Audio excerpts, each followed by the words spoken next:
SportsIllustrated.com says the Bulls will regret not blowing it up all this season. We're going to talk about that article. We're also going to talk about Alex Caruso being listed as the most underrated player in the NBA and by Bulls fans specifically as well. And we're also going to talk about what happens if this season does go bad. We're going to get into all that and more right after this.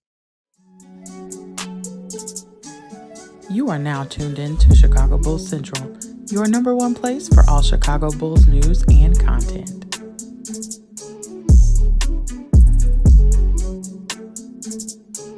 What's going on, Bulls fans? Welcome to another episode of Chicago Bulls Central, your number one spot for everything Chicago Bulls related. I'm the host here, Haize, but more importantly, you can follow the channel at Bulls Central Pod on every social media platform we happen to be on. Also, we are part of Chi-Town Sports Central Network family of podcasts. So make sure you guys go and check out Chicago Bears Central, Chicago White Sox and Cubs Central, Chicago Blackhawks Central, Chicago Sky Central. Basically, if you got a Chicago team that's your favorite, we probably have a show for it with Chicago Fire coverage coming soon. Now, with that said, let's get into the content for today. First up, we have an article for Stephen Beslic over at Sports Illustrated, and this article is basically built around the fact of just pointing out how the Bulls have basically kicked the can down the road. But the thing that I take the most issue with in this article is that while I can understand the mindset of many Bulls fans and other people kind of looking at this team saying that the Bulls should have blown it up, I do not agree with the fact that the Bulls didn't do anything to improve this offseason. And in this article, one of the quotes I'm going to pull out is, this should have been an offseason in which they explored a proper reset. They didn't. They didn't pointedly improve themselves either. They remain uninspiring and stranded, spinning their wheels without discernible aim.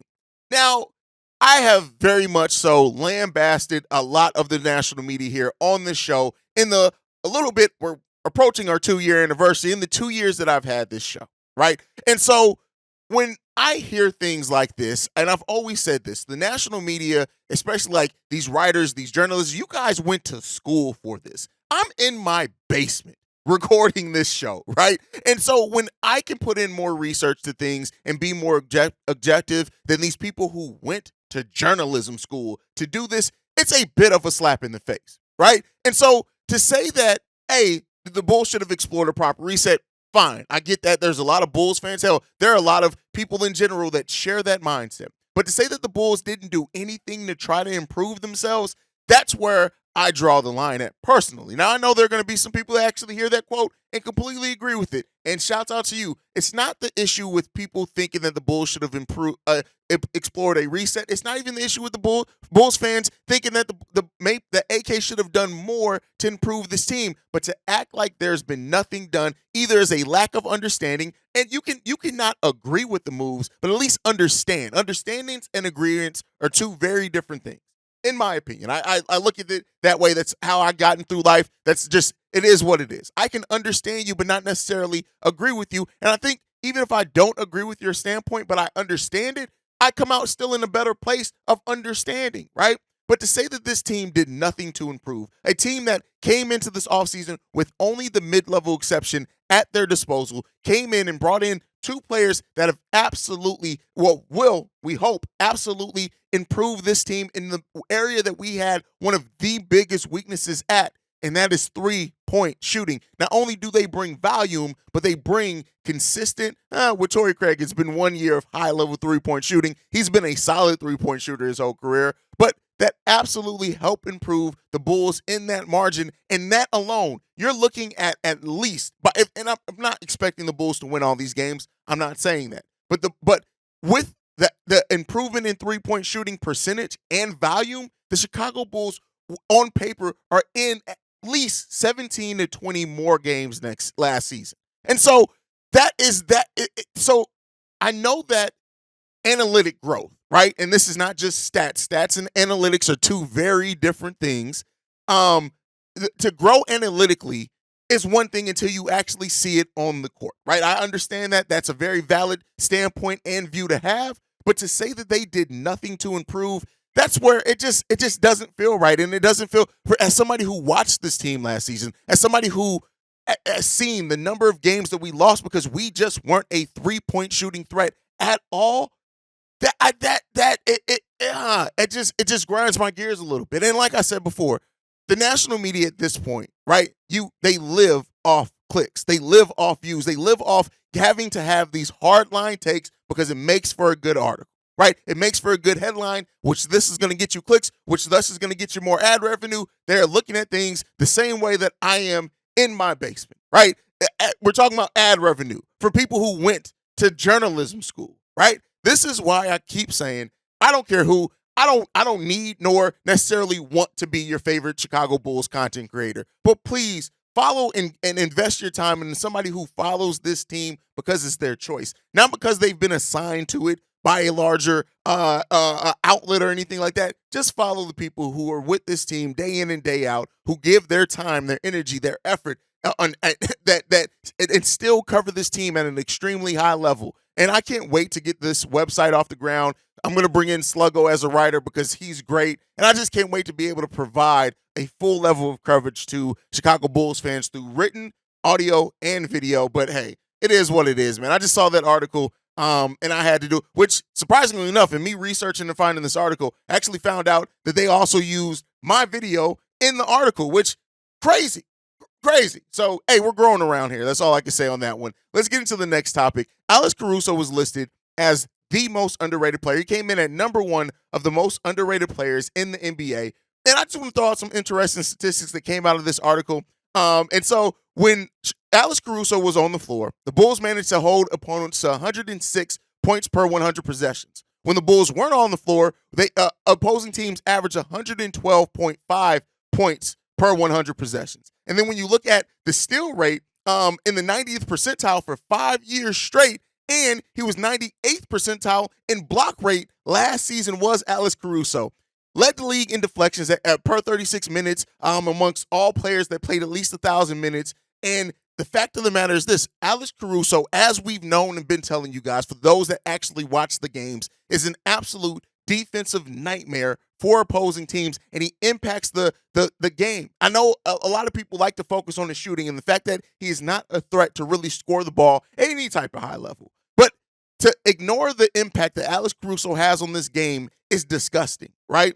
And so while a lot of people won't necessarily pick Alex Caruso as the best defender, maybe even one of the best defenders in the NBA, all the statistics point to it that it is what it is. Alex Caruso finished first in defensive estimated plus minus last season. And you're not going to pick him when you look at the best on-ball defenders in the league. The fact of the matter is this, and I know some Bulls fans say Alex Caruso is a luxury. They give anything and everything that they can. Alex Caruso impacts the Chicago Bulls winning at a drastic level and rate. And with this team still trying to be a team that is competing, not contending, I like to make sure that I always point that out in my videos, Alex Caruso is a huge part of the Chicago Bulls. And for anyone who looks at Alex Caruso and then says, let's replace him with a more offensive player that maybe can't defend, and they try to use that logic of, well, this is an offensive league. There's no amount of offense. Well, I mean, I say no. There are very few amount of players that can have the impact offensively that is going to then also overcome and affect the game more positively than what Alex Caruso's defense means to the Chicago Bulls. I know it's not the sexy pick. I know it's not the flashy one that you can look at and say, hey, look at this here stat. Alex Caruso averages 38% shooting from three. Like, we don't have that pure stat when it comes to Alex Caruso. He's probably not going to lead the league in steals. He's not going to lead the league in blocks more than likely. He's going to be high in those areas, especially deflections, but he's not going to have that flashy stat. And every time somebody comes and starts talking down on Alex Caruso or acting like he doesn't help this team win at all and then goes right to his shooting, all I can do is say to them at that point in time, watch more basketball instead of watching the damn stat sheet. That's my opinion on that one. Now, the third topic for today that we have up is what happens if the season does go bad for the Chicago Bulls? I've talked a lot about the optimistic side of this for the Chicago Bulls this season. I've talked about how I feel like those improvements in the margins that they've made can drastically help this team go to different places next season and be a much better team. I'm on record. I think that this team can get between 42 and 45 wins next season, and that's if this team doesn't even click a little bit more than what I am expecting, right? Now, not everyone shares that opinion, and I don't expect everyone to. I wouldn't want everyone to have the same exact opinion. We're not a monolith. But we have to also talk about if this does go wrong, if the additions of Javon Carter, Torrey Craig really don't help the Chicago Bulls much. And there are some fans, I mean, I think it was even recently that one of the sports betting sites had the Bulls selected at 37 wins this season, right? And so while I'm somebody who I love doubt, I love anything that's going to give a team a chip on their shoulder and something to try to prove wrong. What happens if this team doesn't? What happens if all the naysayers, all the pessimistic Bulls fans, everybody is right about this team, and this team doesn't even make the play-in this season, which at some points last season, it did look doubtful and if we were going to even make the play-in. If that happens, what is the next step for the Chicago Bulls? And I want to look at these kind of things. How much longer at that point, right? Not now. I'm not saying now. I'm saying if the Chicago Bulls do have a disappointing season, maybe miss a play-in, how much longer would the front office invest in this core? That is the biggest question in all of this. Because if they're willing to keep investing in a core that at that point isn't even like, you're getting negative returns at that point. We went from being a playoff team, yes, getting bounced in the first round, winning only one game, to a play-in team that didn't get out the play-in tournament and lost to the eventual Eastern Conference champions in the Miami Heat, but we didn't get to the playoffs. If we then have go down another ring and don't even make the play-in tournament, at that point in time, how can you realistically keep selling your fan base on the same core? DeMar DeRozan's an upcoming impending free agent, right? At that point, do you look to maybe move a couple of your young players to maybe get in a more surefire asset and get maybe a player that has a larger contract, and the team may be looking to go full rebuild and may want to take a bite on throwing Patrick Williams into the lineup and giving him 18 shots per game, right? That type of question does present itself, and that's kind of the biggest thing in this, is that if AK and Eversley are continually ready to just double down on this core year after year, if they have a disappointing season, that is going to be a hard sell, right? And then you have to look at Coach Billy Donovan. If you do even look at this roster and say, no, we have faith, or we think that this roster hasn't got the most potential out of it, how can you then sell your fan base on a coach that you decided to give a secret extension to, and that we haven't really seen anything that is sustainable or has been sustained yet to show that we're going to have a certain level of play? Hell, we spent most of last season looking for an identity and found it in the buyout market. Now, I think with the acquisitions that we made this offseason, hopefully we're going to come into the season with more of an identity that's much needed, but you still have to sell them that.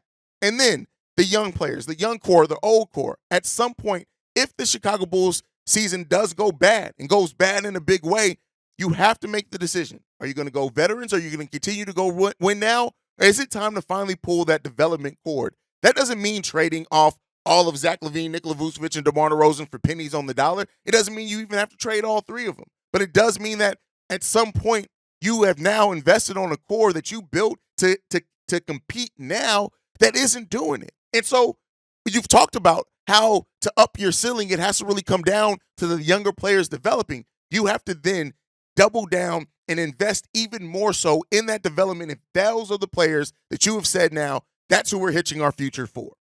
If the present isn't going to work, and if the present is just going to wind up in us being outside the play-in tournament, drastic changes need to be made for this roster. We'll see if it happens next offseason. We'll see how this season goes for the Chicago Bulls. But before we go, we got 2 voicemails we're going to play for today. This one's from somebody who's becoming one of my favorite callers. This one's from Ed Herring. Brother Haize, how you doing? This is Edward Herring, and I'm calling on the topic of Patrick Williams. I'm going to keep this short. I've seen a lot of takes from Bulls fans and content creators that I think is kind of lazy because they seem to be constantly blaming our 2 leading scorers, LaVine and DeRozan, for the main reason that Patrick Williams is not, developed into the kind of player he can be. We can envision him being, and I think that's a lazy take. I think that take lacks insight, and it's mean that you're not actually watching the games. Most of the reason why Williams has not manifested into the player we think he can be is, because he is passive. He doesn't work hard in general. He's not aggressive.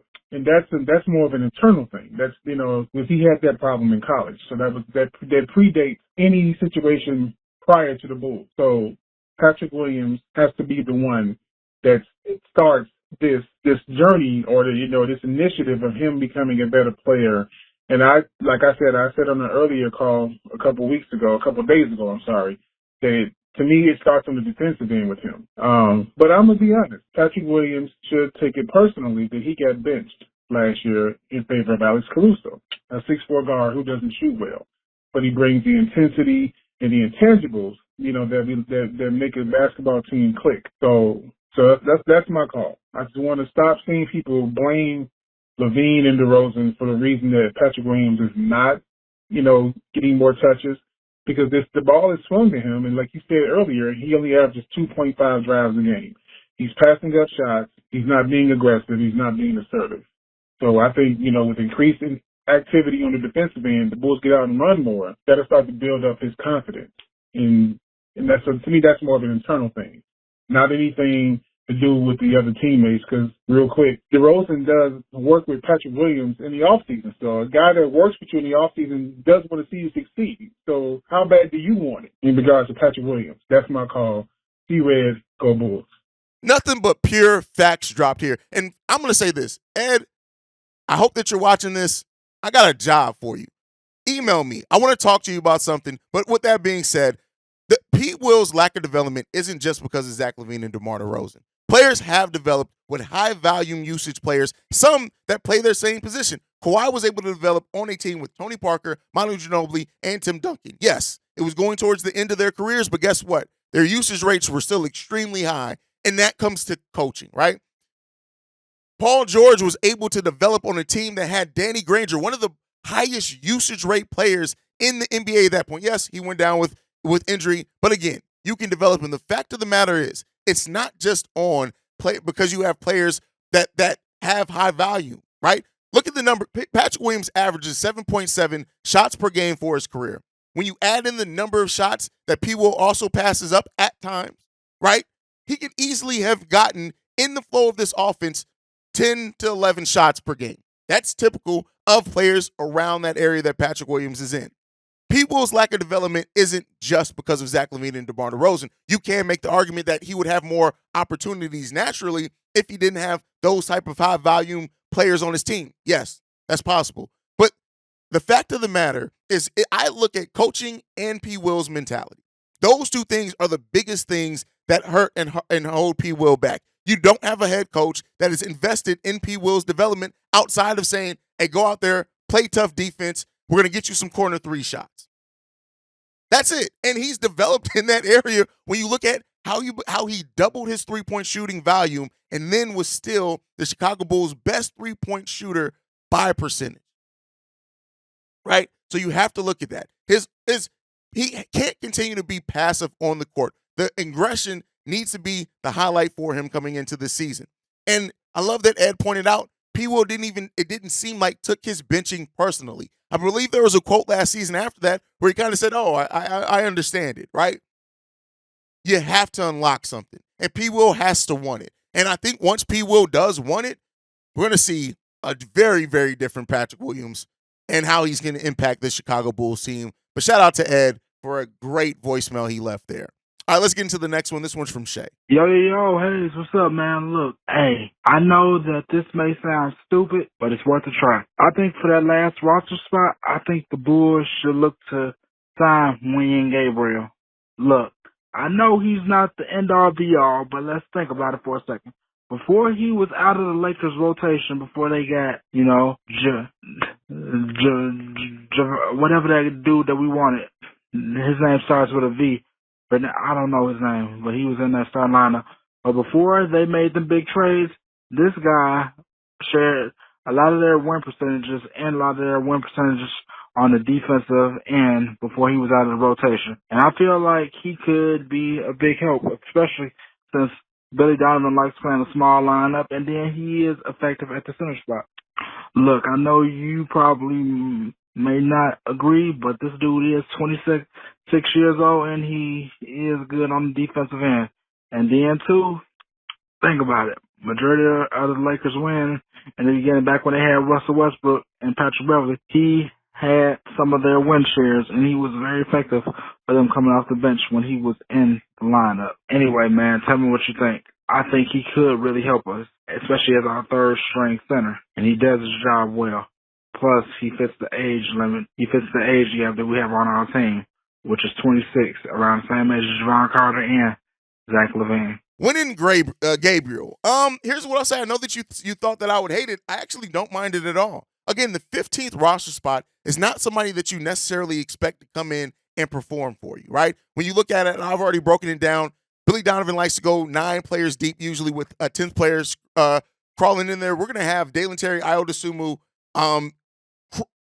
fighting over those minutes, Julian Phillips, whatever. So I don't expect the player that the Bulls sign to be somebody who's used consistently in their rotation. But when you look at Gabriel, 26 years old, averaged 5.5 points per game and 4.2 rebounds per game. He's not really a threat at all to protect the rim for his career, only averaging less than a half a block for his career. But when you look at it, when you have a player that in 15 minutes got you 5 and 5, basically, there's a role for that player, especially on the end of the bench. And I do think that as that, like you said, that third center on the roster, I wouldn't mind it at all. I'm not saying that it's the perfect acquisition that I would like the Bulls to do with their last roster spot, but it's not a bad one. And it's not a bad proposal either.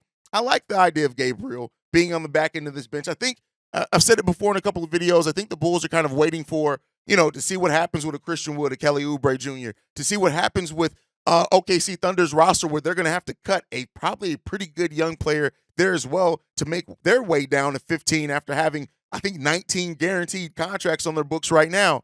So those things are coming, and that may be what the Bulls are waiting for as well. But Gabriel, I don't hate it.